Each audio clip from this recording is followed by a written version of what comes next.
రేవంత్ రెడ్డి గారు తెలంగాణ రాష్ట్ర ముఖ్యమంత్రి వాళ్ళు నిజాలు చెప్పిరా అబద్ధాలు చెప్పిరా అన్నది తెలంగాణ ప్రజలు నిర్ణయించాల్సినటువంటి అంశం. ఎందుకు అనంటే జర్నలిస్టులు చెప్పడం వల్ల జర్నలిస్టులకు ఇబ్బంది పెడతా అని చెప్పేసి అదే సందర్భంగా చెప్పినటువంటి అంశాన్ని కూడా మనం గమనించినాం. సరే, ఏదైతే జర్నలిస్టులు అంటే ఇట్లా ఉంటారు, జర్నలిస్టులు అంటే ఐడి కార్డు ఉంటుంది, జర్నలిస్టులు అంటే మంచోళ్ళు, జర్నలిస్టులు అంటే ఎర్రగా ఉంటారు, జర్నలిస్టులు అంటే పోడుకుంటారు, పొట్టుకుంటారు, లడ్డుకుంటారు అని చెప్పేసి ఇట్లా వివరణ ఇస్తూ కూడా మాట్లాడుతున్నటువంటి రేవంత్ రెడ్డి గారిని నేను ఒక ప్రశ్న అడగదలుచుకున్నాను. ఏమనంటే ఎలక్షన్ల ముందల క్లియర్గా ఎలక్షన్ల ముందల అసలు ఏం జరిగింది?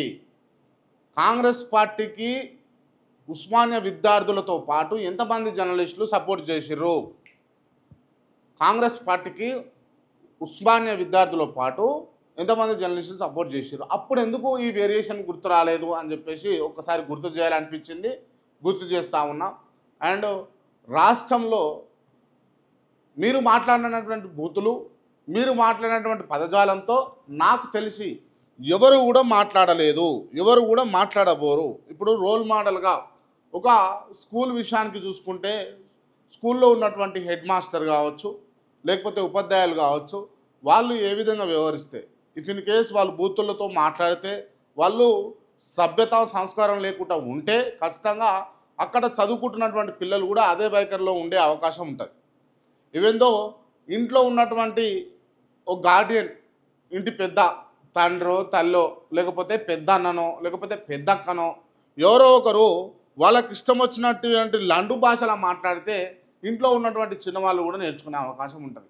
మీరు స్వయానా రాష్ట్ర ముఖ్యమంత్రి వారిలు మీరు మాట్లాడేటటువంటి పదజాలాన్ని తెలంగాణ రాష్ట్ర ప్రజలు ఎందుకు నేర్చుకోరు? అటువంటి సందర్భాలలో మాలాంటి జర్నలిస్టులు పోయి వాళ్ళకి మైక్ పెడితే ఎందుకు వాళ్ళు మాట్లాడరు? దాంట్లో తప్పేమున్నది అని అన్నది నా ప్రశ్న.